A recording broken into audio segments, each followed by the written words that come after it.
lot of things that are actually assigned down. It's a lot of hard work. I'm not going to feel myself. I like to do it, but I can't do it myself. I know what I want, but I'm not seeing it. Perfect. Can you say something? That's good. Meeting in my role as president. I thank all the members who have helped make the meeting possible, especially Christina Sullivan Rathwell for the flowers, beautiful flowers, Jennifer Teller for keeping track of the reservations for us calmly, Elaine Boisnier, whom you met as you came in, Adele Mosen for taping our speaker tonight, Kimberly Ismail for taking pictures, and Marlene Kilby and Susan Bennett for their help in planning the meeting. Thank you all so much. Let's also thank Hard Place for their hospitality. Our servers are Diana and Paula. The cooks and staff, especially Jill, and of course Gary, who is always so accommodating to the lead. According to our bylaws, the must-do business to be conducted during the meeting is the following. In even-numbered years, adopt a local program for a 2-year period, elect officers, directors, and members of the nominating committee, adopt an adequate budget, transact such other business as may properly come before the membership. There are at least 32 members here, so we do have a quorum. Our reading committee consists of Marlene Kilby, Peggy Kearney, and Ann Gautreau.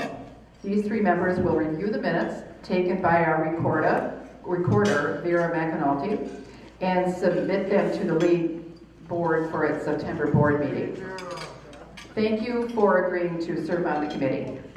And just to note that the minutes from last year are included in your meeting booklet. Before we get down to business, let's do some introductions. First of all, I'd like to recognize our past presidents who are here. And would you please stand as I call your name and remain standing. Mary Bougia, Judy Carty, Betsy Cushman, Mona Hamoud, and Christina Sullivan Rathwell. Please give these women a warm round of applause for all their past and current work. Thank you so much. And as a new president, I really appreciate what they did. We have 2 members in attendance who are very new members and are actually the only members, I think, in attendance who have joined since our last annual meeting. Would Jolie Stepaniak and Vivian Ross please stand? Thank you, and welcome to the league. We have several elected officials with us. Would you stand as I say your name to be recognized? Dearborn Councilwoman Erin Burns. Dearborn Heights Councilwoman Lisa Hicks-Clayton. State Senator David Kniezek. And I don't think Representative Hamoud is here yet. Okay. We also, is Allison Bettis here yet? Okay, she's not here. All right. We also have in attendance a member of Representative Dingle's staff, Katie Jusitis. Would you stand? Thank you, Katie. Dearborn Mayor Jack O'Reilly and Dearborn Heights Mayor Dan Pletko were both invited, but they were not able to attend, but they do send their regards to everyone. I would like to ask Senator Kniezek to talk very briefly on the bill, the notorious bill he has introduced very recently. Senator Kniezek, would you like to talk to us? 4 more years. This is a non-partisan thing. Good evening. Oh, we can do better than that. Good evening. Good evening. I think we can do better than that too, but I won't press it up. So again, want to start just by thanking the League of Women Voters for all the amazing work that you do in our community. I know that the relationship that we've been able to cultivate the last couple of years, for me, has been really phenomenal, not just on a professional level, but on a personal level too. The bill, pardon me, that Mary Jo has asked me to speak to is a bill that I introduced last week with State Representative Yusuf Rabi to lower the voting age here in the state of Michigan. And as you may have expected, the bill has been met with considerable fanfare, some of it positive, some of it certainly negative. I know that for those of us who have introduced the legislation, it really is about increasing access to the voting booth. I personally believe that as you look at young people, particularly today across the country, they can do just about everything as it relates to our political system. They can knock doors for their candidate of choice, they can attend town hall meetings, they can hold marches, protests, meet with their members of Congress, you name it. The one thing that they cannot do is go into that voting booth and pull the lever and actually decide who is running their government. So I think there is an argument to be made here, as we would say, back to our founding fathers, of taxation without representation. 16 and 17-year-olds who are going off, getting jobs, paying taxes that help fund the government, we believe that they should have a say in how and who is running that government. And folks, I'll just say this too. I wish I could count the number of times people have said to me, oh, David, they're too immature, these young kids, these 16-year-olds, too immature. The same ones that are eating Tide Pods, they now want to be given the right to vote under your plan. And for every anecdotal example that you could give me of a young person being silly or acting immature, I could give you umpteen other examples of somebody after a sporting championship event out in the streets, burning couches, knocking down signs. For me, it's this question of maturity is a very slippery slope to go down. We're talking about increasing access to the voting booth. If you want to make the psychological argument, we know that individuals do have the brain development at 16 years old to be able to make those choices between their two candidates. We never talk about taking anyone's right to vote away as their brain progresses, or in some cases regresses. But we certainly, just say, watch it now, watch it now.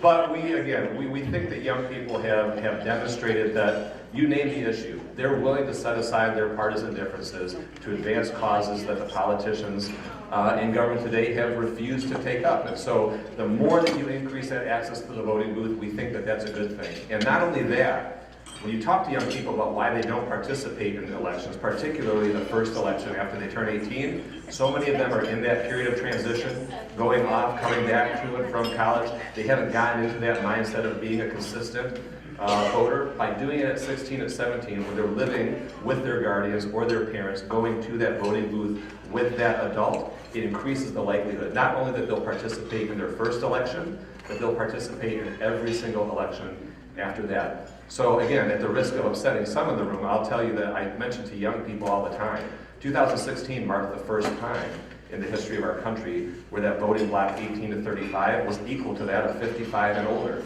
The problem for us as young people is, I'm 32 this year, but I still count myself as one of the young ones. That older voting bloc, 70% participation consistently across the board. You come to the young folks, and the high water mark for us is 50% going back to 2008. So we can have the debate, or we can have the conversation about the merits all day long. I'm happy to do that. For me, again, at the end of the day, I think young people have earned that right to go into the voting booth, to pull that lever, to choose who is running their government. I think it's our obligation as a country to listen to their voices and give them that opportunity. So I appreciate the opportunity to chat today. I wasn't expecting it, but thank you for having me. Appreciate you. I really appreciate hearing that. And when Representative Hammoud comes, I'm going to ask him to talk a little bit about his environmental justice bill if he makes it. So, we've done that, and I know we have several guests here, so some of them you will hear from later. Would all the guests please raise your hand? Okay. And one more thing before we actually start the business meeting. We've invited a student from Dearborn Heights who won a winning essay on the question, how does local government give you more say on the issues you care about?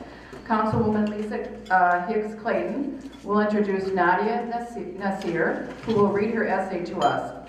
Please come forward, Councilwoman and Nasir and Nadia.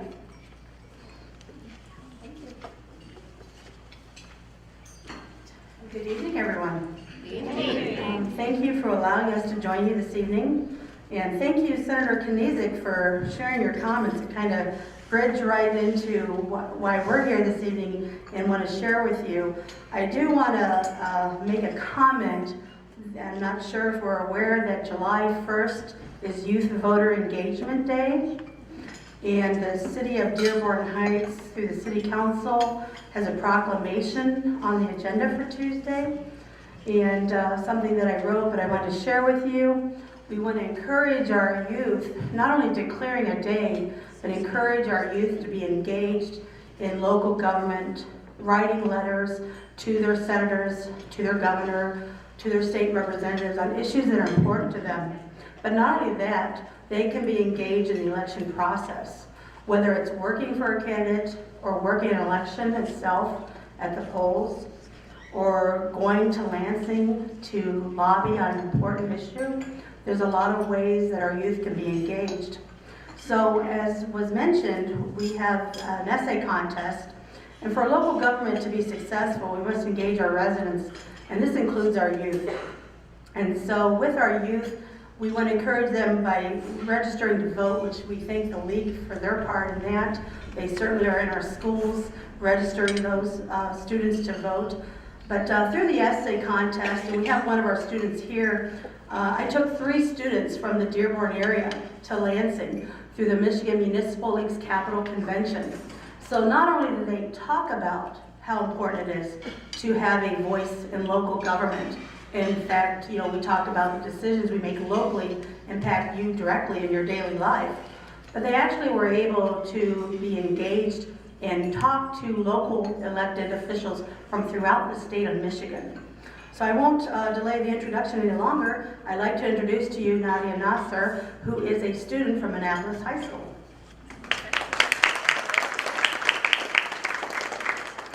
Hello everyone, good evening. I'd like to start off by saying that I was so honored to be asked to recite my scholarship essay at the League of Women's Voters Dinner. My name is Nadia Nasser. I'm a Muslim Pakistani American, born and raised on the south side of Dearborn Heights. I'm 15 years old, going on to my sophomore year at Annapolis High School. A little bit about myself is I'm student council vice president and key club president. I really recently gotten into politics. I've learned and gotten engaged with my local government, which has gotten me here today. Without further ado, I present to you, how does local government give you more say on the issues you care about? The rising population of Dearborn Heights is 55,761. Our youth community is growing every day, becoming stronger daily. The Dearborn Heights City Council gets involved with our youth by attending school events such as homecoming parades, trunk or treat, and etc. By attending these events, the youth are learning to work with City Council to resolve the issues in our community. Our local government in Dearborn Heights works incredibly hard to fulfill the issues/needs in not only our community, but our neighboring schools, such as shoveling driveways for elderly or disabled, distributing bigger and better trash cans, and just being there for their citizens daily. Even though council members and the mayor have lots of responsibilities, they are working day and night to ensure our safety and fulfill our needs. They give us youth more say on the issues we care about by holding public community meetings, being accessible, easy to reach, being active on social media, responding efficiently, and showing our support in our schools and being involved in our daily lives. Dearborn Heights has public community meetings where the citizens can come and voice their opinions and talk to council members about current issues happening within our community.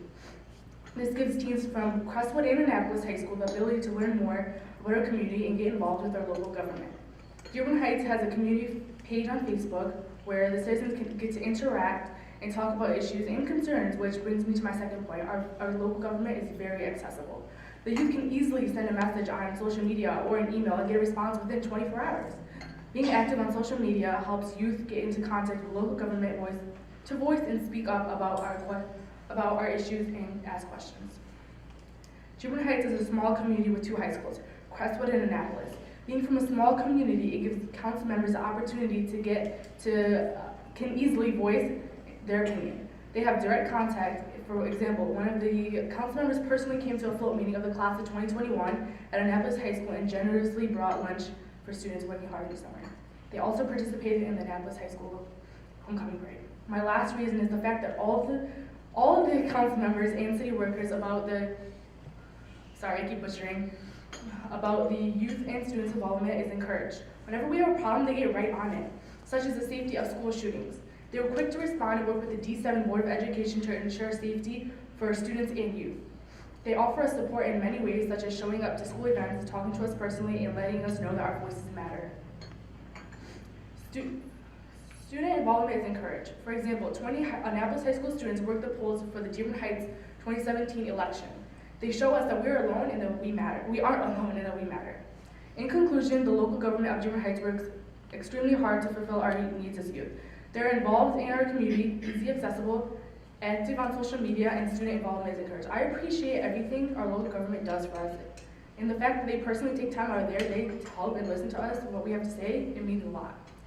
No matter what the news says about Dearborn Heights or the numbers of crimes committed, I've lived on the south side of Dearborn Heights for 15 years, and I love this community. I've built many relationships with neighbors, citizens, and council members. Over the summer, I got the opportunity to work with the community and become aware of the issues, and I couldn't be more grateful. I love my community, and I would like to thank every single city worker, council member, and law-abiding citizen. So thank you.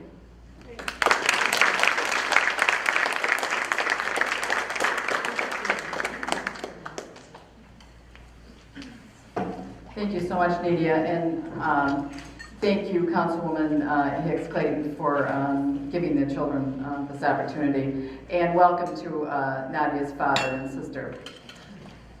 Okay, so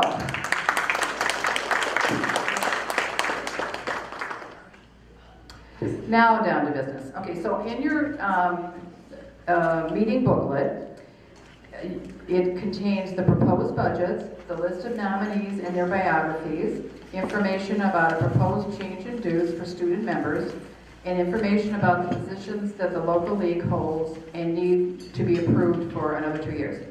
You will also notice on your table copies of a paper survey we would like to have members complete. There are pens on the table for filling them out. You can also use these sheets to make comments or suggestions for the new board.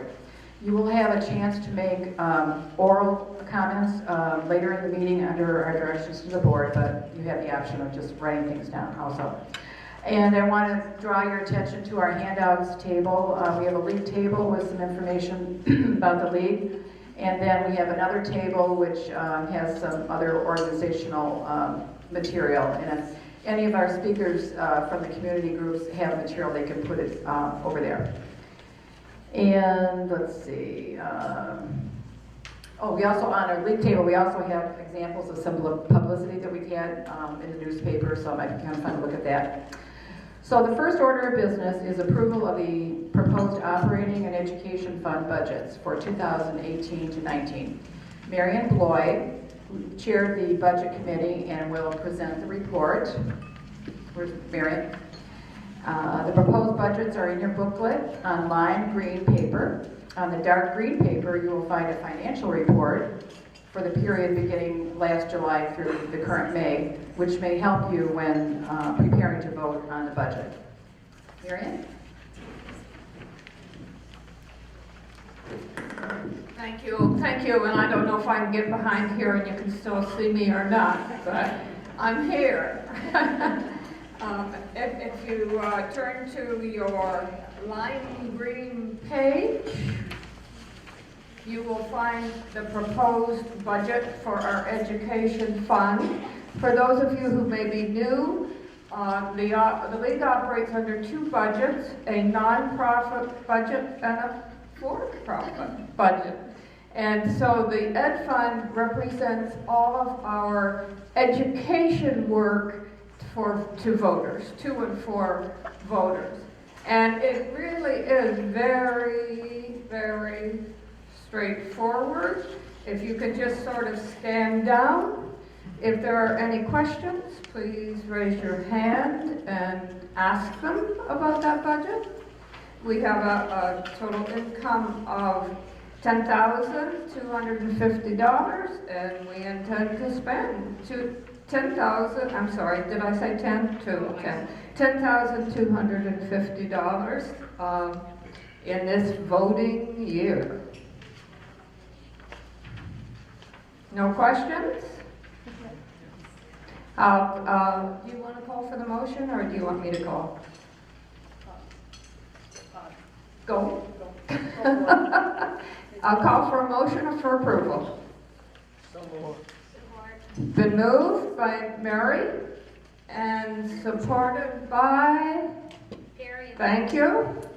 All those in favor signify by saying yes. Yes. Those who oppose, no. Motion carried unanimously. And now we turn the page and look at the back side. And this is our general budget that we spend for a variety of things that we can't put under the other budget. So if you want to take a quick scan at that, neither of these budgets are huge. As you know, the league operates on volunteer time, volunteer interest. So anyone who's here, not a member, we sure hope you'll join us.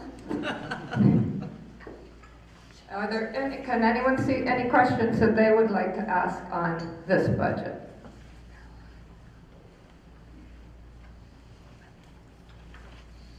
Hearing none, can we have a motion to approve? Laura. Thank you. Mary. Support? Thank you, Mary.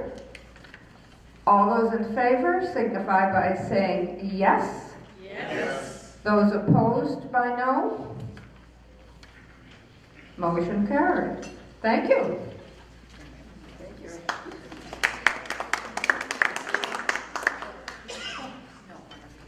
Okay, I'm sorry. I thought we were doing that differently, but we're not. Would like to introduce members of the committee. Jennifer. And maybe, Susan Bennett. And Tony Trant. Here, she's moving today. Okay, all right, very good. Thank you, ladies and gentlemen.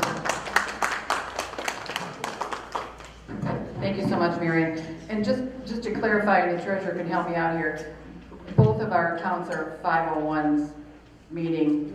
They're both 501s. Well, yeah. One's a 501c3, which is nonprofit, and the other one's a 501c4. And is that the one for the education fund? There's just the opposite, okay. Yeah, education is Okay, C3. so we're not making any money from it, I just wanted to say that.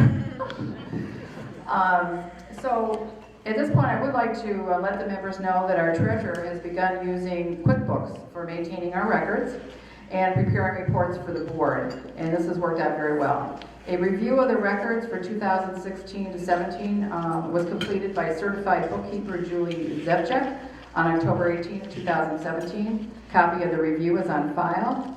And I'd like to take this opportunity to thank all of you here who have contributed during our annual fundraising campaign. And I also want to make sure people know about something that our treasurer did for us. We have an account for the education fund on Smile Amazon. And I don't know, anybody know what that means? Anybody use that? Okay, so we have a few hands. And I know there are, I'm sure, very many people here who use Amazon. As a librarian, I really try not to use Amazon. But anyway, sometimes you can't find them anywhere else. So the point is, if you are going to buy some items, if you could take the time to go into Smile Amazon and then just, I guess, probably type in education fund. And actually in the newsletter, I think I do have an actual link to it. So the next time you get our online newsletter, you might see that. So anyway, it helps a little bit. You're not spending any more money, but Amazon's giving it back to us. Okay, so the next item on the agenda is to vote on the proposed local program. And the proposed local program for 2018 to 20 is included in the meeting booklet. On January 18th, 12 members met to discuss program planning for both the National League and our local league. The group agreed to support the recommendation of the National League to concentrate on the campaign for making democracy work, voting rights, improving elections, campaign finance, and redistricting. The group then reviewed the local positions and agreed that the current positions as listed in your booklet should be retained. The positions have been arrived at over the years by studying an issue, reaching a consensus, and forming positions based on these two activities. If a local issue were to arise in the local community that was covered by one of our positions, then the league could advocate or oppose proposed legislation when appropriate. Members can never publicly speak for the league unless it has been approved by the local board. But of course, as individuals, we can go to hearings and so forth and let our voice be heard. So hopefully you found it in the booklet. I think they're all on white paper. Do I have a motion to adopt the local program? I move the adoption of the 2018-2020 local program as written in the meeting booklet. Thank you, Kim. It has been moved and supported to adopt the 2018-19 local program as written in the meeting booklet. Is there any discussion? Was that seconded? Sorry. Yep. Any discussion on this? All in favor say aye. Aye. And opposed? And just a note on positions. Over the last year, I've been asked several times, what is the league's position on X? So let me take, for example, gun control. You will find included in your meeting packet a page with the complete wording of the league's position on the issue. I took it from the national website.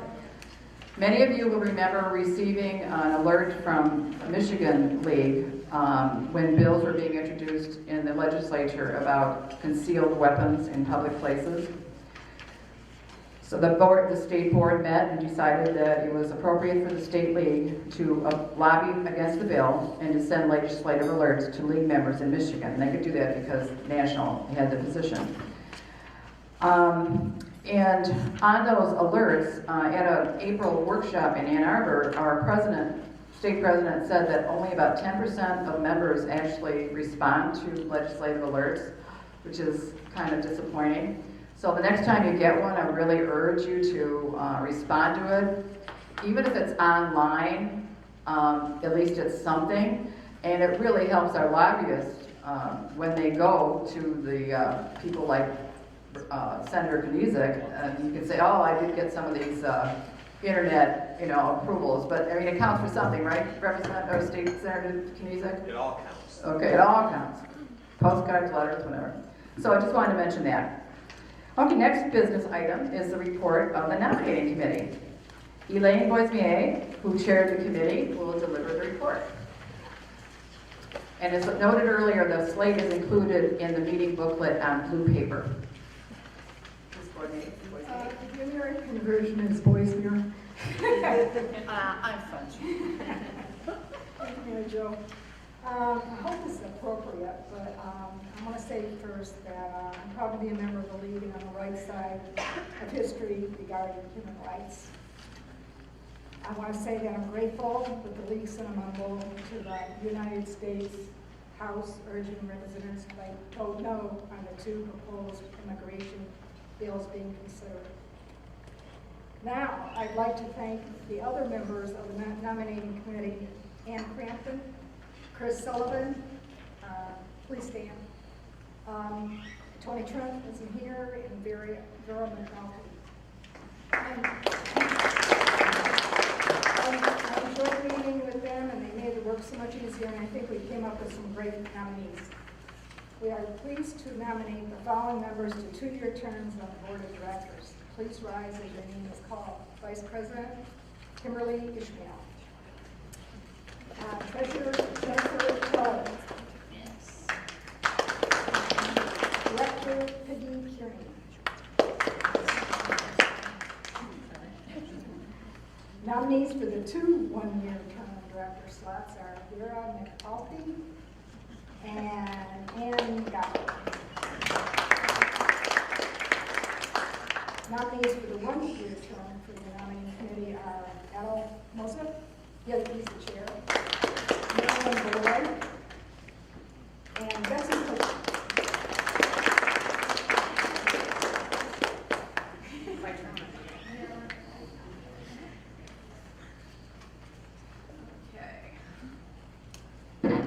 Thank you, Elaine Boismier.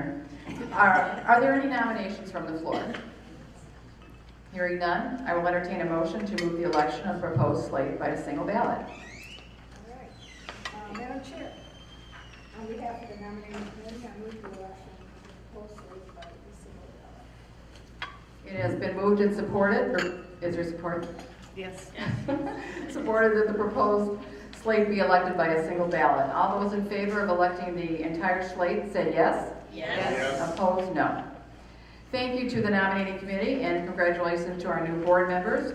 Board members remaining are myself, Tony Trant, Secretary, and Susan Bennett, Director. We will all be meeting at the league office on July 14th. Two members going off the board are Layla Elabed and Zainab Hussein, who could not be here tonight. Marlene Kilby has served as a liaison to the members at Henry Ford Village and has been a big help in that role, and also as fundraising chair. We will soon hear from another very active member, Betty Cushman, who not only steers our voter service activity so wonderfully, but also maintains our league Facebook. And another thank you to Adam Mosip, who keeps our website going. Thank you to all of you and those who I haven't mentioned. And I have to go back a little bit because when I was making the introductions, I forgot to ask if there are any candidates here, and I'm looking right at Brian, and I'm thinking that's what reminded me. So are there any other candidates? I know Brian's here. Any other candidates for elected office? Because we love people that run for office. It Okay, might be just me. So, Just introduce yourself. hi, I'm Brian Stone. I'm running for County Commission, and I have filled out my information at the League of Women Voters website, so you can check it out. So, Thank you for doing that. Not everyone does. Thank you. yeah. And of course, he's talking about our vote411.org, which Betsy will tell us a little bit more about. So thank you, Brian, and I apologize. That's all right. Okay. All right, so now where are we? We are proposed, yes, thank you, Jennifer, our treasurer. I want to draw your attention to another white-colored sheet which has information about a proposed change in dues for students. Basically, the National League is making an effort to help local leagues attract younger members, including students. We want to take advantage of their energy, and hopefully they will become lifelong members involved in their communities. Are there any questions on the proposal? Have y'all located it? It's white. It's after the positions. After the local positions. Trying to save paper. And actually, all the members should have received this as an email, and people who do not have email, I did actually send them snail mail. I'm not sure I sent them this one. Can't remember. Okay, any questions? May I have a motion? So move. From Jennifer? Or you can move, that's fine. Madam President, I move that in light of the action by the League of Women Voters, U.S. and Michigan, to eliminate per member payment for students in order to encourage student participants in the league, that the League of Women Voters, Dearborn Heights, reduce student membership to $10 a year until January 2021. Is there a second? Second. Thank you. So it has been moved and seconded that in light of the action by the League of Women Voters, U.S. and League of Women Voters, Michigan, to eliminate per member payment for students in order to encourage student participation in the league, that the League of Women Voters, Dearborn Heights, reduce student membership to $10 per year until January 2021. Is there any discussion on the motion? Michelle, I'm a little confused. Are you eliminating it or are we charging $10? We are reducing it to $10. We eliminated the PMP per member payment. And that's explained in the proposal. Basically, part of the dues we have to turn over to either state, well, to state and national. And what state and national are saying is forget about those payments. And so some leagues, truthfully, are just eliminating the fee altogether. But if you look in the proposal, you'll kind of explains a little bit why we came up with the $10 fee. Okay, so all those in favor? Aye. Yes? Any opposed? Okay, no controversy. Thank goodness. Okay, the ayes have it. The board has its work cut out for it in terms of exploring ways to attract students to the league. Thank you. One way our league currently involves students is through the Youth Voter Registration Program. And here to tell us about that program and other voter service related activities is our Voter Service Chair, Betsy Cushman. And please note that a brief description of the Youth Voter Registration Program is included in your meeting booklet. Betsy?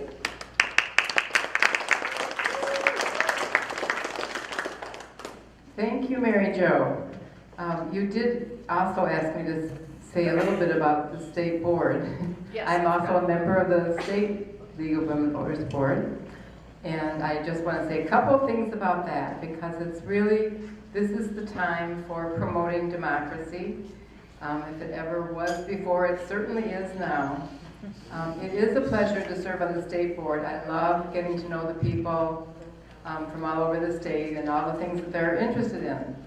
To me, the most interesting parts have been about the board time devoted to promoting voting rights and talking about, and then we couldn't share it until we finally said we're doing a lawsuit. You know, it's like, you know, you want to tell people we're working on all these really neat things, but you can't. I'm not good at keeping my mouth shut, but I have been on that. So anyway, it is scheduled to be heard.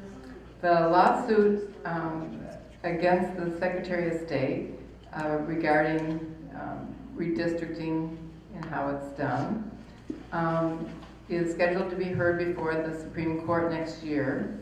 And I don't know if you've heard the statement, so it's pretty short. I'm going to mention what the league statement was about the decision about Maryland and Wisconsin, as you may be following.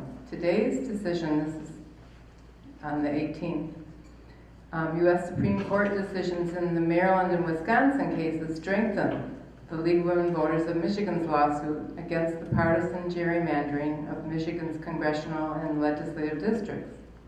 Unlike the Wisconsin case, the League has individual members in nearly every congressional and legislative district who have been injured by the gerrymanders and therefore have standing to challenge them. The case is currently in the discovery phase, in which evidence of gerrymandering is being gathered, and we look forward to proving our case as the trial begins on February 5th, 2019. So I want to let you know the League is working for you. We also applied for and got a grant from the National League Public for PAVP, new one. The first one we got was, Vera was very involved in getting us to do poll watching a couple of years ago. This one was to educate people about their voting rights. And it was wonderful. We had an event, terrific event last year. So I wanted to tell you about it in my report for the local league. Our local league held a town hall on voter rights. And in fact, I think we had wonderful support. David Kniezek was one of our people, in fact, who was here. We had every group that we asked to participate, every single group said, yes, we want to help. You know, ACLU, Michigan Civil Rights Commission, Access, Michigan Voice, Alpha Kappa, Alpha Sorority from Inkster, Asian and Pacific Islander American Vote, TCD, the Teen City of Dearborn, U of M Dearborn Institute for Local Government, and of course our main sponsor was United Way of Southeastern Michigan and the Democracy Institute at Henry Ford College. Thank you, Tony Perry, wherever you are. So that was held at Henry Ford College on October 23rd. We had like 300 to 500, whatever Tony can tell me. We had a huge turnout. You were there, Isra, and it was a wonderful event. I learned a lot. We had a terrific panel, and it really was, but what I realized afterwards is that we all need to be working in coalitions, continuing to do that. We need to build that effort throughout to follow up on that. People need to know what their voting rights are and what to do if they don't know what to do. So anyway, that's my, and promote the vote. You all know about promote the vote. So Dearborn Heights League, Mary Jo, Elaine Boismere, and Tricia Yakum. These are stars on the state board, for what they're doing for promote the vote, that petition drive. But I'm not gonna.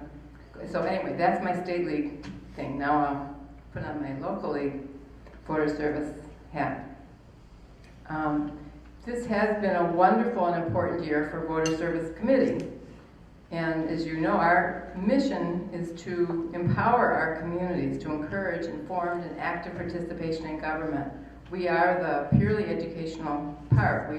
We're not part of the advocacy, which is a little hard. With many members willing to help on a whole lot of projects. We really did a lot since the last year. And I want to thank, Tricia Yakum and Jennifer Teller put together the who's who at the beginning of this year for 2018. So thank them, please, because they were terrific. This is such an important. How many of you have this and keep this and use this? Because I lead people, but I hear in the community say, "Oh yeah, I know the League of Women Voters because of your who's who," because they use it to contact their elected officials. So that's the who's who. The vote 411.org, which is coming out of my ears as we speak, because I'm doing state league and I'm doing local leagues. So I'm learning about Crawford County and what ballot proposals are up in Grayling and stuff. It's very interesting, really, all around the state. But anyway, we're vote 411. You put in your address, and it pulls up all your races, and it tells you how your candidates feel. And where there are leagues, we are really fortunate because our candidates are really good about responding. Whereas where there isn't a league, like downriver, it's hard, they don't know us, and so it's harder to get some of the downriver people to respond. And we do Wayne County, so all the Wayne County leagues get together and we make sure that all the Wayne County commissioners will be doing all those judges this fall, which, nobody knows judges. I mean, even the attorneys, I can look in the back of them, don't always know who these people are running for judges, and they're making decisions that are really affecting people's lives. So you really need to know. I spoke before the Health and Human Service, department, social workers, and they really didn't realize we elect our judges, and they were like, really? And I was like, well, I wouldn't vote for this one, and I would vote for this one. So they were really glad to know that. So, and Dearborn Heights will be covering in Vote 411 because there aren't any races in the primary, but there will be there'll be 3 races, and this is really the open races are going to be important. I'm telling you not because I won't be talking to you again before the fall, so I have to tell you. Remember that there's really 3 important races for circuit court and probate court races this fall. Candidate forums, we did several for the local races last year. I'm not sure that we're going to be doing any this year, but we're going to be doing the paper voter guides, and that's what I've been doing, the one for Dearborn, which is just about ready to go to press. I think it is ready, thanks to some really good proofreaders here, like Mary Jo and Elaine and Jennifer Teller, that catches the really good ones. She really finds some good ones. So I love good proofreaders. You don't know how important that is until you need a good proofreader. Yeah. I'm losing my place, but anyway, we've got and Jen Oliver, where are you? She has been working so hard and training on this, and you've been doing a super job, so much work, and she's put in hours on the Dearborn Heights voter guide. This is a case where sometimes we can combine and have one paper voter guide that covers Dearborn and Dearborn Heights, but this is a year when we really don't overlap, so this is the time for the primary that there'll be 2 different voter guides. So then I already covered the town hall, so I don't have to talk about that. Get out the vote. I do want to talk about that. It is so important, more important than any time that I've known. And everybody's talking about how do we get out the vote. And I've been in touch with Aaron, tried to be in finding out how do we get out the vote. largely, I really do believe it's going to be that you all talk to people and say, come and vote, get your friends, get your family, tell them it's really important, and give them the information, because a lot of people don't know. So talk about Vote 411, make sure they get the information so that they know. Now, the big success this year has been, and we're getting recognized all over the state, and I'm going to speak at the Michigan PTA, was invited to their conference to talk about the voter registration program that we did starting 7 years ago. Chris has been there with us, which has been all the registering high school students to vote in the schools, and we have fought so hard to be able to get into classrooms, because it's one thing to be, they've been real good that the league's name will get us into the cafeterias, but cafeteria lunchtime registration, some of you are not in your heads, it's really hard. I mean, those kids are busy, and they have a short time, and you're like saying, it's really a vote for student council, and it's like, no, this is really your government, So it's really good to have us getting into classrooms. And this year, most of the schools we went to 12 or 14 high schools, we got into, almost all of them were classrooms, and we got to be able to talk. And if you can get them, those young people are really engaged. They are, when you realize they know that the decisions that are being made affect them, and they are very, very aware today. And I would say they've never been more aware than they are now. So we registered 1,100 students in almost all in the month of March. So thank all these people. Lorelei Manise was the coordinator of making the schools. I did the coordinating of the volunteers, and it was a lot of fun. And can I ask all of you who were involved, as our partners, our two young interns that were here and helping us, recognize Michaela and Sarah, and then all the league people. Would you please stand up, who helped register students to vote this year? It takes a village. It really does. So it takes a lot of people to do that project. So, I don't think I asked, but everyone, because almost everybody's done something for the league in voter service this year, and it couldn't be done without all of your help. So if all of you would stand who've been doing anything, I would really love to see you do it. Everyone who did something for voter service. No, you're all tired of standing. Thank you. I'm sorry, I probably took more time than I should have. Jennifer, would you put maybe 3 on a table for me? Thank you so much, Betsy. Okay, so we'll try and move along quickly. The last page of your meeting booklet is the President's Report. You've heard about the voter registration project and the October Voting Rights Town from Betsy. Another somewhat intensive activity that several of our members were involved in is gathering petitions for the Promote the Vote ballot initiative, as you heard about it. If you're not familiar with the Promote the Vote, there are cards on your table which list the main components of the proposal. Local leagues were asked to get at least 2,000 signatures in, and I know we've surpassed that, thanks to some real stars, as Betsy mentioned. Just a reminder that if you haven't signed the petition, please, we've got a petition on the table there, and Elaine Bosbier will help you with that. This was also a year full of activism. Members participated in the Women's March Convention last summer at Cobo Hall, rallied in opposition to the government's handling of immigration issues, attended local MDEQ hearings, gathered with others for the March for Our Lives, and participated in a recent WXYZ town hall on gun safety held at Fordson High. What about the coming year?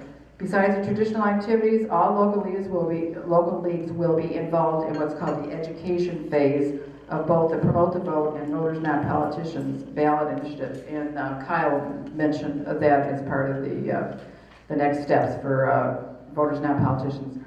Each one of us can help in the effort by educating ourselves on these proposals so we can educate others in our circles. Then we need to get these people out to vote, as Betsy said. Primary election is notorious for low voter activity. We'll try and give suggestions, but each of us can interact with our own circles, our family, our friends, our faith groups, our civic groups, and put our League of Women Voter hat on. Are you registered to vote? Do you need an absentee ballot? Do you need a ride at the polls? Do you need information on candidates and ballot issues? And then tell them about Vote 411. As alluded to when talking about the change in dues for students' proposal, local leagues are being highly encouraged to make efforts to bring in students and young people into the league. If that's something that interests you, please indicate that on the survey that's on the table that we hope you found. I hope I mentioned it earlier. Members have hopefully heard a little bit about something called the Transformation Journey, which the National League has been working on for a while, and here's what is stated in a recent communication about the journey. Recognizing the changing external environment, both in the nature of volunteerism and the growing number of competing organizations in the democracy space, the League of Women Voters of the U.S., with input from state and local leagues around the country, has been working over the past several years to ensure that the league enters its second century strong, visible, and relevant.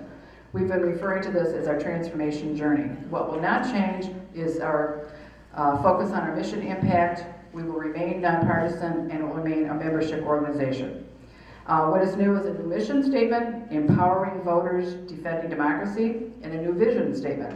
We envision a democracy where every person has the desire, the right, the knowledge, and the confidence to participate.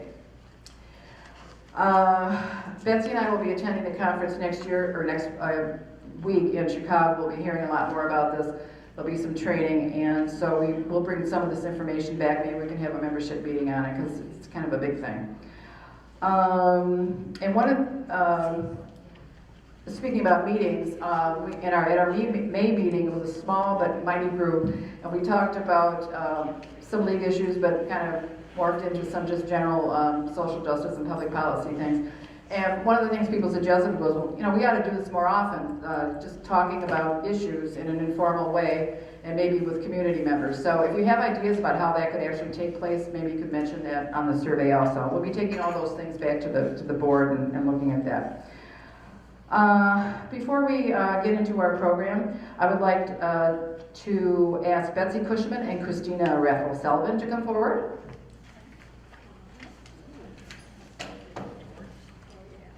Both Christina and Betsy became life members since our last annual meeting. We would like to recognize both of you for your many years of volunteering with the League, for sharing your experience and advice with others, and for your wonderful friendships. The National League has sent a certificate of recognition with a letter of thanks, which I will present to both of you now. Betsy and Christina, congratulations. And let me make sure I get the right one. So this is for Betsy.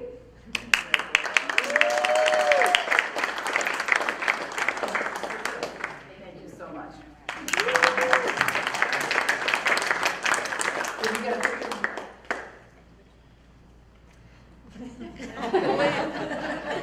Upside down. A resident photographer. Betsy. It's upside down. For Betsy's. Yeah. No, that's good. My community activist, you want to come up? Perfect. Is listed in the program. Thank you. Thank you so much. Okay, thank you. One more. Before we begin to hear from our main speaker, I would like to bring up several specially invited folks who are working in our community, either on public policy issues or voting issues. They will introduce themselves, speak very briefly about what they do in the community, and tell us how we can learn more. I will ask them to come up now to save time. In this order, they will speak. Carmel Price, and did Karima make it? Oh, there she is. Good. Isra, how do I say? Deresa, okay. Yara Beydoun, Elizabeth Sullivan, and did Dana make it? Dana Hamoud? No. Okay, so you're on. Hi, I am Dr. Carmel Price. I am an environmental sociologist on faculty at the University of Michigan Dearborn, And I'm here representing the Environmental Health Research to Action project we call EHRA, E-H-R-A. And it's focused on the air quality issues in Dearborn.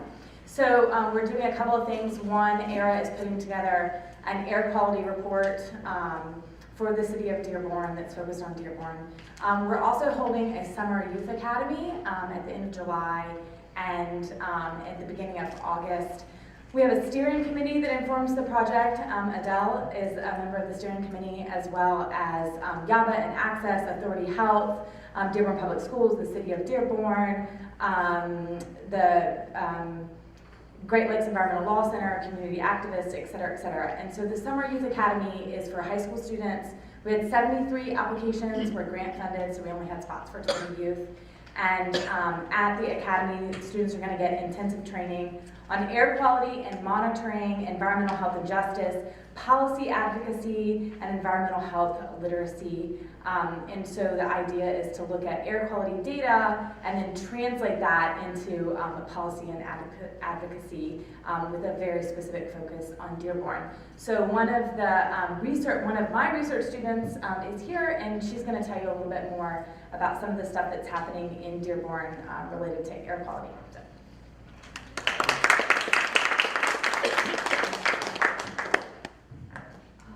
Hi, my name is Kareem Anusha. So as Dr. Price said, I'm a student research assistant in the EHRA project. Also, I'm an undergrad public health student at U of Dearborn. Also, I'm very involved with the Michigan Environmental Justice Coalition, in which they have a community clean air council. It's a fellowship hosted by Wayne State University Transit Environmental Law Clinic. So it runs from January to December, and we're working on broad things, not even in Dearborn or Southwest Detroit, but on policy through the state. So I would just want to let you know of something, which is Senate Bill 652 and 654. So I did hear about someone talking that about decisions that affect people's health. So this bill would give an authority to it's right now, it's passed the Senate and it passed the House. So it's been given to the Senator on June 12th. So that bill, if it's signed into a law, it would the governor would appoint 11 commission members, mostly from representing all the industries, and they would rewrite the rule book for Michigan Department of Environmental Quality and veto any key decisions the MDEQ would rule against industries, and they would set the pollution levels for their own industries. So, yeah. Just right now, if you want to get involved, call the Senator Snyder, of course, and tell him to veto the bill. So it's been on his desk since June 12th, and he has 14 days, I was told, to sign the bill and to become to a law. So. Could you repeat the bill number again? Yeah, Senate Bill 652, 653, and 654. Thank you.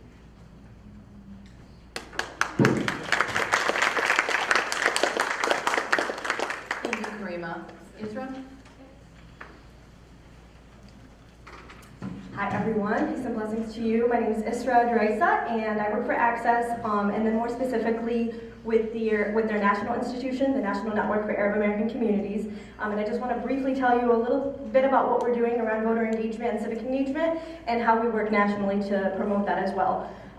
First and foremost, one of our biggest focuses is to register the immigrant community and the Arab community in the greater Dearborn area.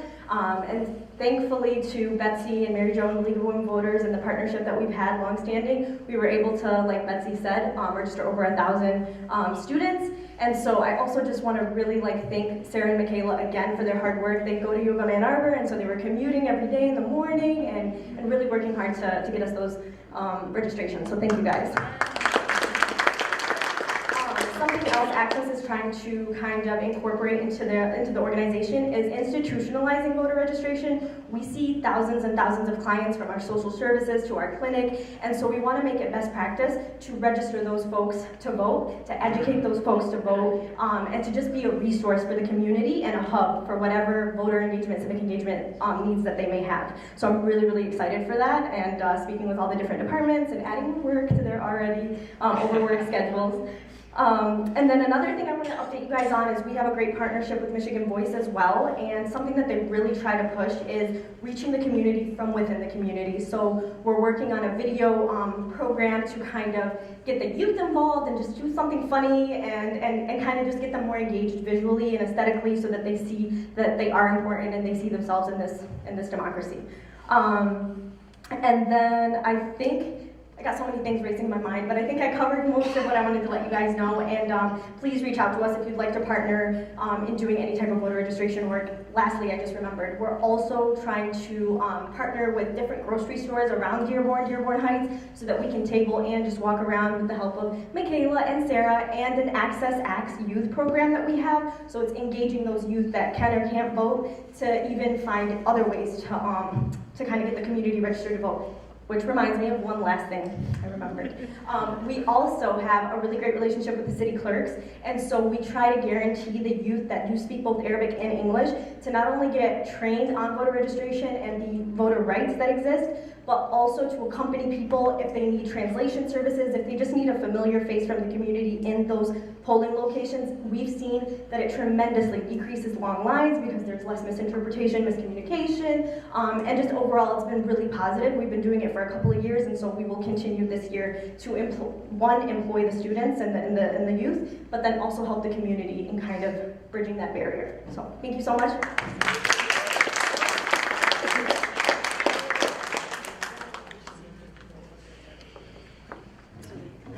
Hello, my name is Yara Beydoun. I am a field organizer with the Arab American Institute.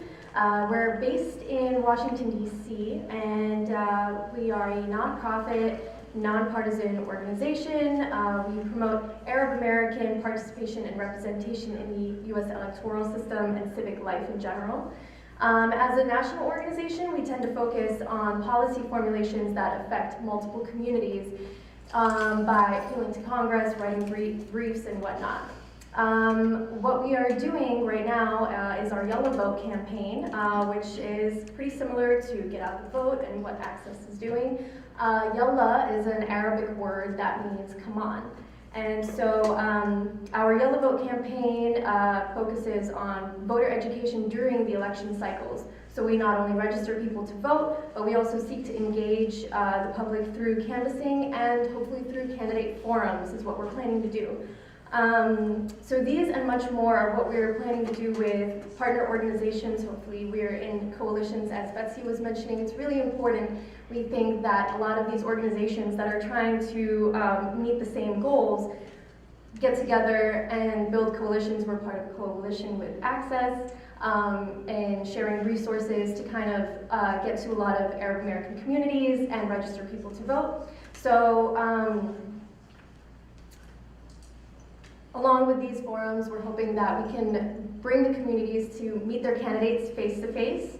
And we're also working on, hopefully with Michigan United, kind of collaborating arts and politics by bringing in people from different communities, so not just the Arab American community, but the Black community and the Latino community, to bring in artists from those communities to set up something where they can display their art, art that tends to focus on their experiences in their lives. And so these communities can talk to one another, because in my work, something that I've found is these communities, while a lot of them tend to promote something within their own communities, tend to not work together.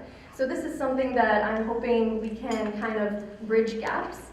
I have some cards that I'm going to be setting over there, as well as a sign-up sheet. We're looking for anybody who can really help us out to set up forums and basically create spaces where communities can come and listen to each other's issues, as we invite candidates to come and they can hear from the candidates themselves as well. So yeah, thank you so much.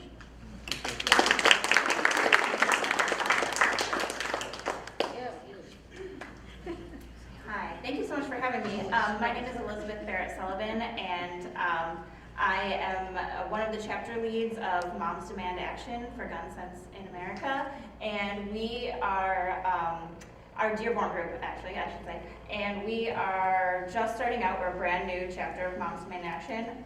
Moms Demand Action is a grassroots organization. We're a single issue focused organization, and we are under the umbrella of Everytown for Gun Safety, if you may have heard of them. They are the national branch, and we are the grassroots part of that. We're all the leaders in action.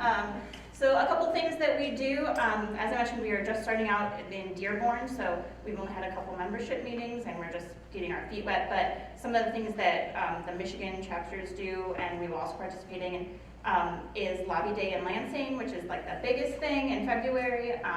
We support all and do all the pushes for when gun sense legislation comes up. We do commemorative events. Our Wear Orange weekend just passed June 2nd. You may have heard of that, which is for gun safety, and Sandy Hook memorials. We participate in those, and we are doing education programs. Our biggest one is called Be Smart, and it's for promoting gun safety, locking up your guns, being smart about that, and telling other people about it. So that's. Can you tell people when your meetings are going to be, or is that too soon? Our next meeting should be July 17th. That should be when it is. We're alternating Tuesday and Wednesdays the third week of the month, assuming we have the space. So those are the only issues. We do have a Facebook page, Moms Demand Action /Dearborn. So definitely find us there. I have a sign-up sheet if you want to join us. We'd love to have you. Thank you.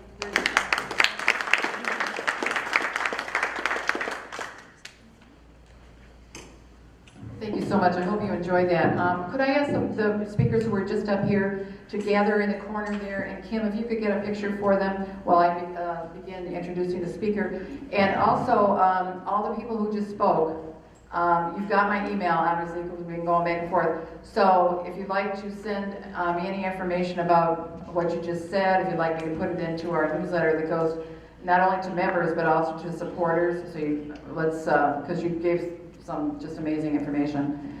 Okay, did anybody come in since we started the meeting that I should know about? Okay. And not be embarrassed because I didn't introduce them. Okay, now, and also I think there's still some dessert on the table, so if you haven't taken your dessert, please take the time to go get it or get some more iced teas, lots of food. Now for our special speaker for the evening, Darrell Donakowski. Darrell attended our February meet and greet the new council members held at the Chamber of Commerce in February. We had a sign-in sheet, which Darrell signed. And later when I was adding his name to our attendee distribution list, I had a little trouble reading his email. So I Googled him and discovered who he was. After checking with our board, I contacted Darrell about talking to our group. I had heard of the American National Election Studies, but I guess I didn't realize it was right at U of M. So Mr. Donakowski has been the director of ANES since 2007. There's information about that on your table. Darrell once worked as a legislative aide to Wayne County Commissioner Susan Hubbard, so we know her, and also spent a few years in London, Ontario.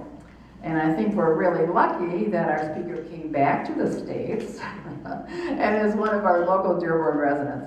I've asked Darrell to tell us a little bit about ANES, but mostly about what the studies show, who typically gets out to vote, what are the issues they're interested in, and how do we get people who do not vote to vote. And please note that this talk is being recorded by member Adel Mosip and hopefully be posted to our Facebook page. I'm not sure how that's going to work, but we will definitely let people know. And if you are a guest, I hope you've signed our sign-in sheet so that you'll be added to our newsletter list. It's on one of the registration tables. Okay, you're on, Darrell. She found me out. I purposely put my name in chicken scratch so people can't do that. So, I also have to say what she said about the desserts and the iced tea and not any rolls or other food. So if you're getting bored, don't throw it at me, please.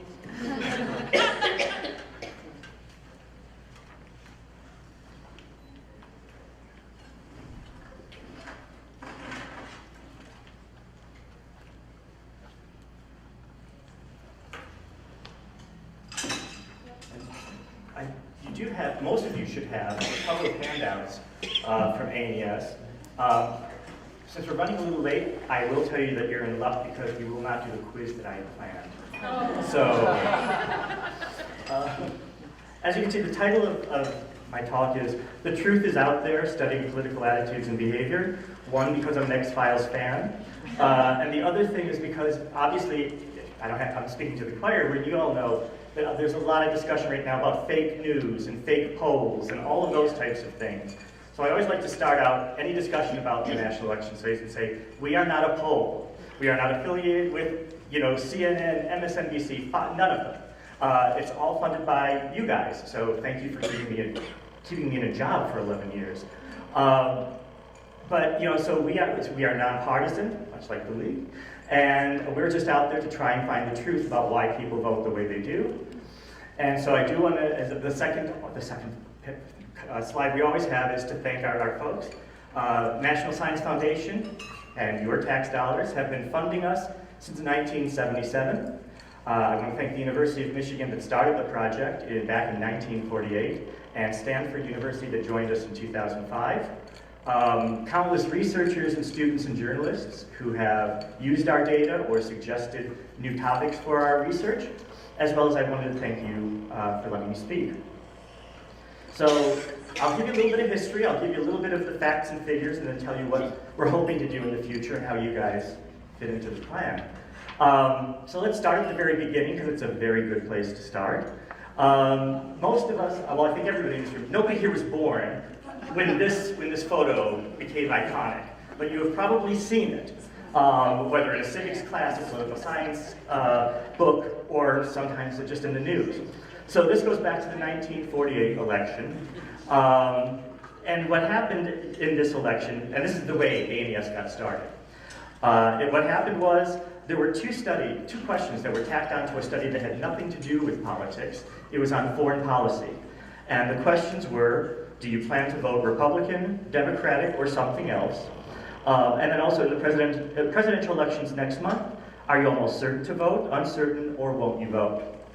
The interesting thing about that was that in that year, and the reason that you see that title is because a lot of the pollsters had two problems. One, they stopped polling in September or early October because Dewey was going to walk away in a landslide and become the next president.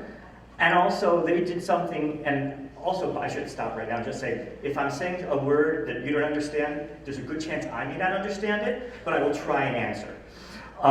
So what they did, but what the pollsters would do was they would do something called, just the way that it was underestimating some populations.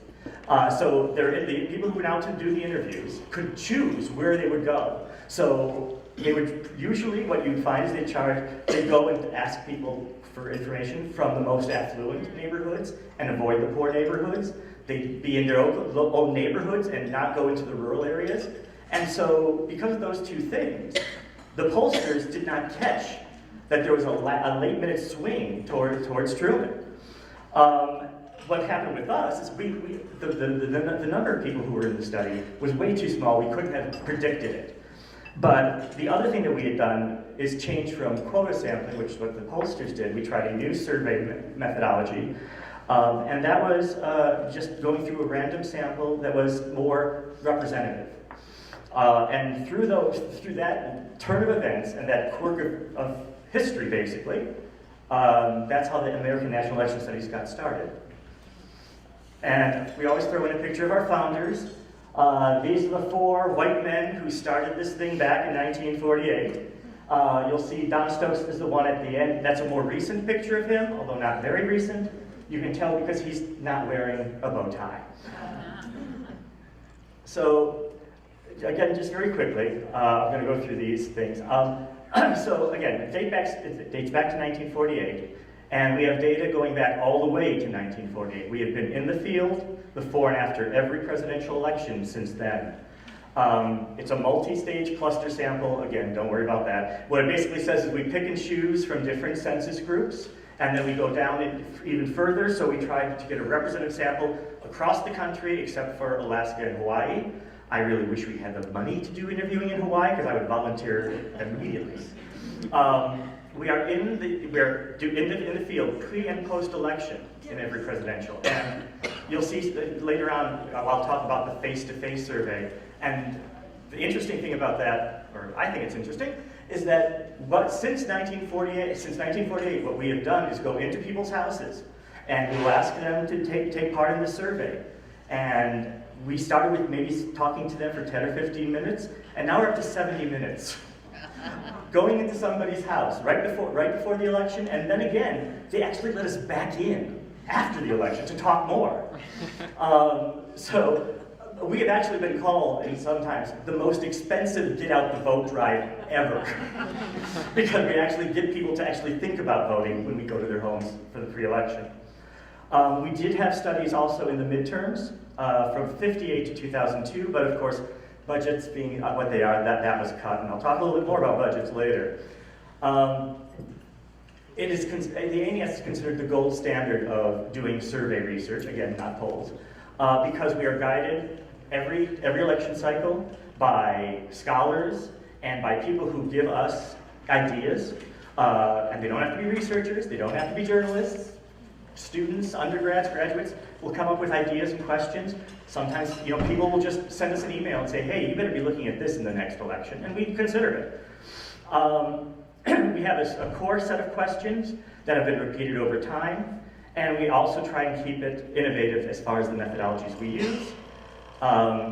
Those last two things are the last two things on this slide, so I'll just say our mission is to understand what motivates citizens to vote or abstain from voting, and the factors underlying their choices, and also to shed light on the psychology of politics and how group identity, self-interest, personality, media consumption, interpersonal influences, how those things affect what they do. Part of our innovations, we have a study, the first ever, where we actually went, not only did we go and talk to people in 1952, and they let us in pre and post, they actually let us back in 54 and in 56. So you're able to track individuals, representative individuals, for that entire period to see how they changed through the 50s. More recently, in the 60s, we introduced something called the feeling thermometer, which probably a lot of you have been harassed with in polls or in marketing surveys. If somebody asks you, please tell us about your detergent. And are you, on a scale of 0 to 100, being very, very cold or very warm, how would you rate that detergent? Well, they got it from us, and it was on something a little bit more important than detergent. It was about, attitudes towards the candidates and the parties and other groups. Another thing that we started more recently is the implementation of skin tone. And so what we've been looking at, we only started this in 2008, which is quite surprising, is that we allow for the interviewers to self-identify on a scale of like 1 to 10 how going from extremely white to extremely dark the skin tone is. And then we ask the respondents to do that as well, so that we can actually see if there's any differences by people. Are they more willing to say something in front of someone who has light skin, or if they're not? Or will they sort of have social desirability and not say certain things in front of somebody that may not look like them? And then we've also tested the study of social media. Facebook, we had nothing to do with the selling of the data. We did not buy data. So just get that out there right now. I'm going to just very quickly talk about specifically the 2016 study. I mentioned about the face-to-face. This time we actually had a web that went through because it costs money, as you'll see in a minute, to do face-to-face. And so we're now doing part of our study on the web. And we ask people to go onto the internet, log in, and complete the study. And in 2008, 2012, the web part was sort of an experiment. That's what the second slide's about. The re-interview rate, like I said, it's amazing that people let us come back. 90% of the people who will let us in before the election will let us come back at the post. And the response rate, that's the response rate is how many people will actually go from talking to them, making sure that they can be part of the study, to completing it. And that rate has declined quite a bit, but we still get half the people we talk to that will actually say, yeah, I'll tell you what I'm thinking. Just quickly, this is really just inside baseball, but I just mentioned cost. You can see how the costs rise for face-to-face. To actually do one interview in someone's home, it basically costs $1,600. And that's, to get the right sample, to get the person, to send them the messages, to actually have them run the freaking study, and then to go back to them, that's what it costs. And the costs are becoming very, we just can't do this much more. And you can see too that the web now is sort of taking over the face-to-face, but we're hoping to keep some of that on for more experimentation on how the mode of the study actually affects responses. As I said, it's a survey it's a time series, and we have long-term questions, like the first ones of party ID, trust in government, candidate likes and dislikes. We have some that began in the 60s, like the feeling thermometer that I was talking about, and that was when we also started racial stereotypes. And then recent ones from the early 90s to now, looking at candidate evaluations and racial resentment.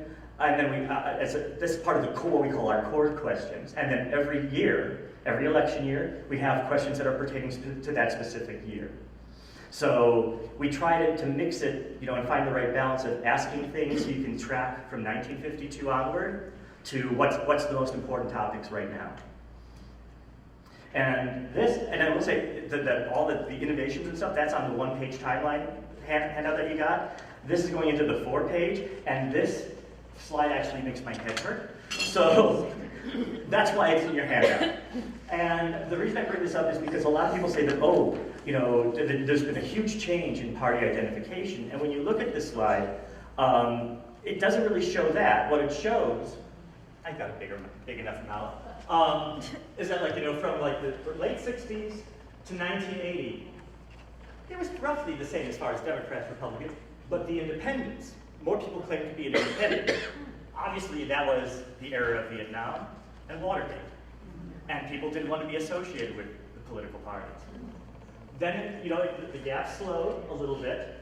You do see now that there are less people who identify as strong Democrats, but there are a lot, people, the Republicans, again, during Watergate, less people identified, now more. But what's interesting is the group that say they're independent is growing again. And that's going to be something very interesting to see what happens in 2020. You can also see that trends in the party feeling thermometer, and this is again, are you warm or cold to the different parties? On page 3, you've got, sort of the highlight of that. This goes into a bit more detail and basically shows, again, that at one time, everybody thought their own party, they're great. The other party sucks.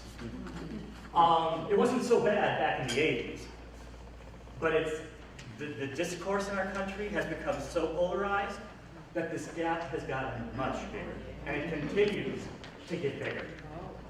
So again, I'm giving away the end, but organizations like the League are very important right now, more than in many other times of our country's history, because you are promoting the nonpartisan discourse. And we need that now more than ever. We also look a lot at religion, because religion does play a role and in people's attitudes.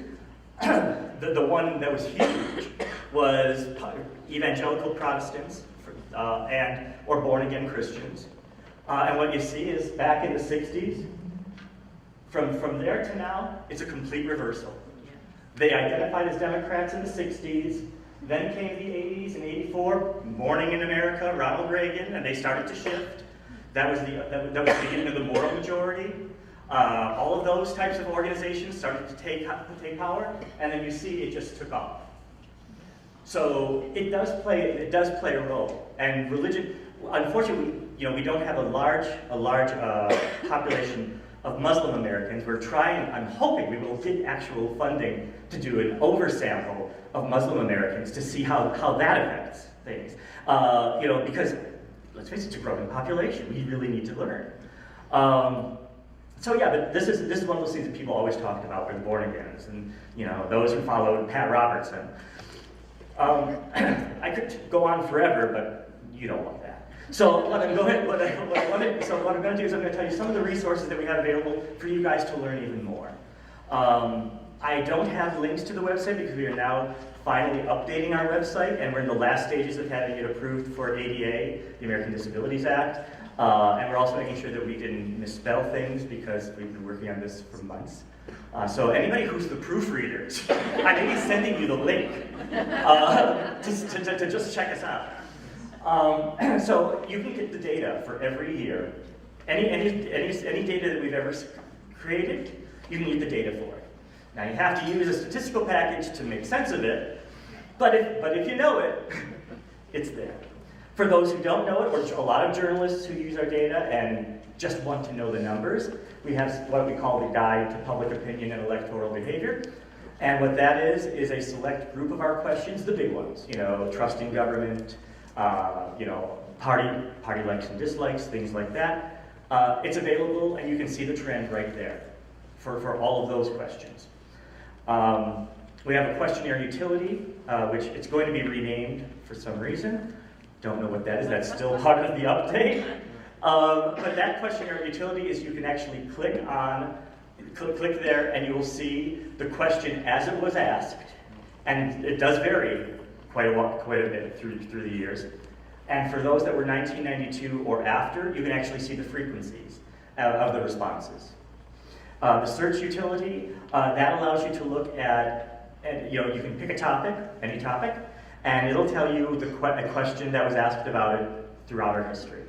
So if you want to know something about abortion, it'll tell you every question that we ever asked on abortion, and it'll tell you, by the name of the variable, whether the first thing will tell you the year, then it'll tell you if it was pre-election or post-election, and then you'll know, and you'll have the exact wording of the question in that given year. And then we also have our data library, which includes over 7,000 citations of people who have used our data. It's just the tip of the iceberg because, no offense to our environmentalists, but a lot of researchers don't cite properly, and librarians will know this too. So what happens is that sometimes you'll get, they'll say they used our data, but they won't say what year they used, the data from. So we can't include that in our library. Or they also have to tell us, and it's amazing that some actually don't tell us. But what we know about is there. You can also see how decisions were made on how to change the questionnaire, and some of the debates that went on since the 1950s. As I mentioned, and again, very quickly, we're going to talk about the mode effect. And this is, again, going back to the face-to-face or the web. And the one thing that I really wanted to, I've already talked about the costs, and about that, but the one thing I wanted to mention is that there is evidence of mode effects. And so even when, you see a survey, any survey, or a poll, when you're looking at the results, that's something to look at. Because the example we use is for political knowledge. We'll ask people, tell us what job or what position John Roberts holds. And we'll accept almost anything from Chief Justice of the Supreme Court. We actually even accept top dude on the Supreme Court. As long as it seems like they've got a couple synapses firing that they know that he's on the Supreme Court, we'll take it. But it's open, so people can say whatever they want. That's asked both face-to-face and on the internet. What we've been finding since we've been doing the internet experiment is that the political knowledge for face-to-face seems a lot lower than the web. Why is that? Well, it's because they're busy, you're sitting there with the interviewer right in your face, so you can't look it up. And when you actually, when we look at we don't do the analysis, but we do check for the quality of the data. When we looked at the questions for political knowledge from the web, at least 5% of each of those questions, the response was the first line from Wikipedia. So you have to be careful when you're doing a study. If they have access to other information, you might be getting that. On the other hand, for face-to-face, what we're finding is that there will be social desirability effects. So sometimes, not always, people don't want to look like a racist in front of a perfect stranger, or they don't want to look like a sexist. So they may be less likely to say that in front of an interviewer than they are in front of a computer. There's a caveat to that, though, and I was talking to Jim about this earlier. Like I said, some of our questions are open-ended. You can say whatever you want, and the ones that we've asked for years is, what do you like about the Democratic Party or the Republican Party, and what do you like about the candidates, or what do you dislike about the candidates? And as I mentioned about the growing divide between in the discourse, and also, you know, people now basically will just say what they want to say. In 2008 and in 2012, we had some really disturbing open-ended responses about what they disliked about President Obama. This last election, I don't know if anybody watches Samantha Bee, but the word she used that got her in trouble a couple weeks ago was actually, people will actually say this to a perfect stranger, which just shocks me. And we never saw this before. You know, there was something with Nixon. You know, somebody would say, oh, tricky dick. You know, but you would never see N-words and C-words or cussing like we're interviewing the 7th Fleet, like we are now. So, some of it maybe, you know, the cussing I can understand something. But it's just amazing what people will say in front of perfect strangers.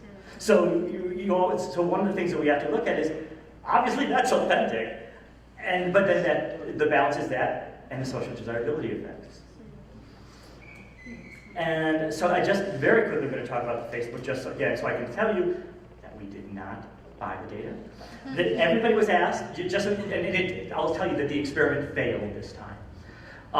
We're hoping to do better next time, if we're allowed to do better after this debacle. But what we were trying to do was to get people access to people's Facebook information.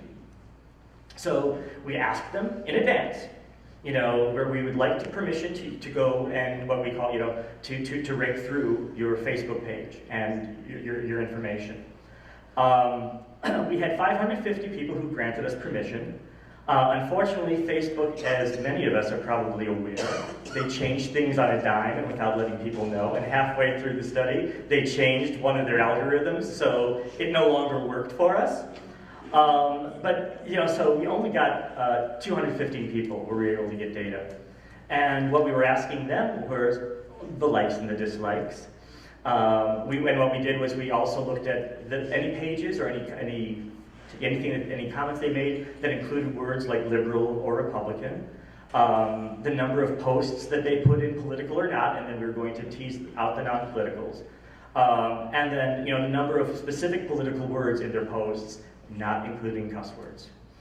And then also what their own political label was. Again, we don't have any data from that we could actually say because it was such a small sample. But that's where true researchers are actually going to look for these things. Because as we see now, one of the other things that I don't have a slide for is we've asked for many years about the media sources and where do you get your political information. And we used to say the radio and the TV, you know, ABC, NBC, CBS. That doesn't do it anymore. So we do ask about, you know, their social media, and we also ask about the groups that they're affiliated with, not just political groups, but groups like this, the church, any church groups they belong to, anything like that to see. And what we're finding is, number one, the true media, well, what we consider the old media, is that nobody's listening and watching them anymore. The news shows that people used to watch, people now, instead of looking for Walter Cronkite, they're looking to Trevor Noah. So they're not looking at what was once considered reliable sources. So basically, what we're finding is that, you know, the world is changing. We all have to just keep up. But the good thing about A&ES is we're sort of tried, tested, and true. But we still do try and innovate.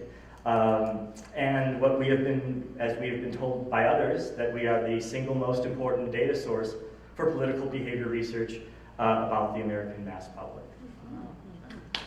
So I have a quick pitch for you. And it's just to let you know, again, we've been funded by NSF since 1977. Cuts have been made along the way, like I mentioned about the congressional studies. And we're always looking to be more efficient. One of the ways is that This is maybe one of my last presentations as Director of Study because my job is going to part-time status as of September 1st. But it's for the good of the study. And there's always constant threats for us to lose all of our funding. And we ask everybody, whether you're a league member or not, to be advised. Like we have had this go on for us, and usually it's just us. Like I have 2004 here as an example, because at that time it was Senator Kay Daley Hutchinson from Texas who wanted to stop the funding. She's like, what do we need this thing for? And to his credit, and this I'm being as nonpartisan as I can, Karl Rove came to our defense. And Karl Rove told her, knock it off, you don't understand how important this project is, and how important it is to the history of this country. In 2008 and 2012, it was Senator Coburn from the great state of Oklahoma who tried to get rid of our funding. And on the same day that we were told by the NSF that we were one of the most important studies, and he had a press release saying that we were one of the most important studies, that was also the day that he went and had a voice vote to strip the NSF of all social science funding, not just us. So I'm telling you this because you have to be careful, when with the government. We all know that. But it's always, this study, other social science studies, anything else that is studying the history of our country, it's always in danger of losing its funding.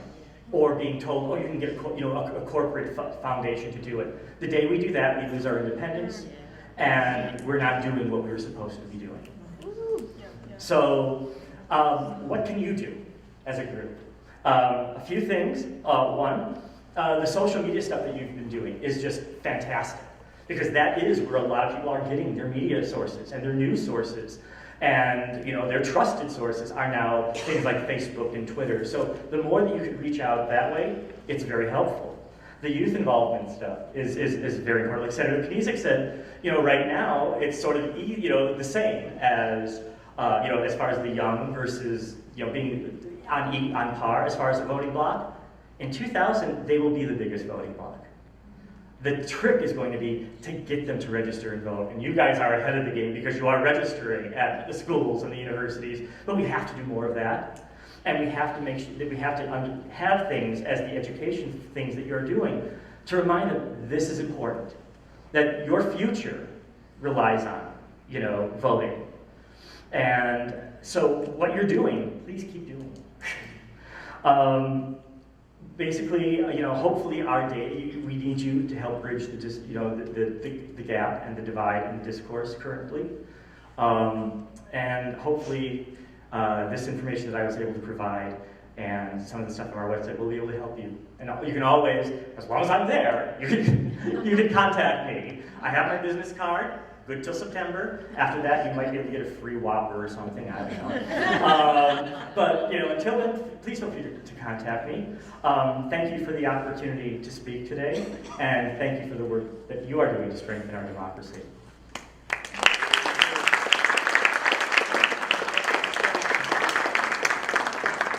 Can you, in 2 or 3 minutes, give us any insight into how we can get more people to vote?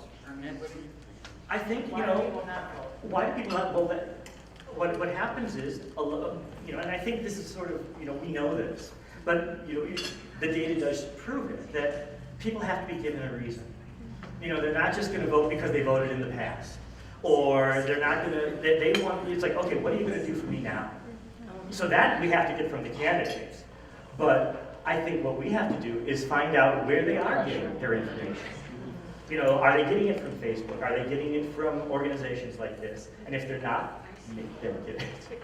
And that's what actually gets them to vote, is a little bit of peer pressure, a little bit of understanding why it's important, and also just, actually understanding things and trying to get it in sort of a nonpartisan way. And then I just want to say, how come you can't get funding from some of the people that sponsor PBS or NPR, that kind of thing? Everybody's going to them. And people don't, those are sexier projects. And even, the bigger social science projects that are out there that are some of them are dealing with public health. We're also up against people at the National Institutes of Health and at the National Institute for Aging. How do you compete Now, we know why it's important, but how do you compete against someone who's going in for a grant to cure cancer? And the problem is that, you know, because there's less funding from the government for all of these things, something's got to give. And unfortunately, right now, it's democracy. So, I'm sorry to be pessimistic, but to be optimistic, really, you know, it's organizations like this. I mean, we really have to be motivated and go out there. And the things we do with the voter registration at high schools and colleges, that's where we get them. And that's how we make sure that huge, you know, voting bloc will actually take the power that they have and vote. Yeah, I had this question. The race between Truman and Dewey, and everybody said Dewey would win, and even the newspaper printed that headline, and then your organization, you know, found that it was not going to go that way, and that was in 1948. What about the 2016 election? Oh. I mean, there's some similarities. Oh, no, there definitely are. I would like to say we're still checking the data, but I can't. I'll be honest with you, 2016 was a very close election, and we actually have a researcher who right now is trying to look at what was happening in September, because we always go into the field the day after Labor Day, by tradition. The last couple of cycles, the Olympics mocked with us, because, as you may remember, there was a convention that happened Labor Day week. And the one that we all remember is listening to the audio, and during someone asking, so what do you like about Senator McCain as he's giving his acceptance speech on their TV? A little bit biased. So, but you know, to answer your question, or to try to, you saw a decline as we got closer and closer. So you really did see something similar to 1948. You know, so that's why I think. But again, the polling organizations, they were still in the field, obviously, because we all hear about the polls. You know, there's 3 of them a day that come out practically. But they too have been looking at the way they do their methodology, and they're up for a refresh. An organization I belong to, which you guys might be interested, the American Association of Public Opinion Research, it's APOR.org, I believe, is an organization of all of social science research and pollsters and media, and they're currently doing a report. They're investigating what happened. That'll be a biggie. Oh yeah. Thank you so much. No problem. Thank you.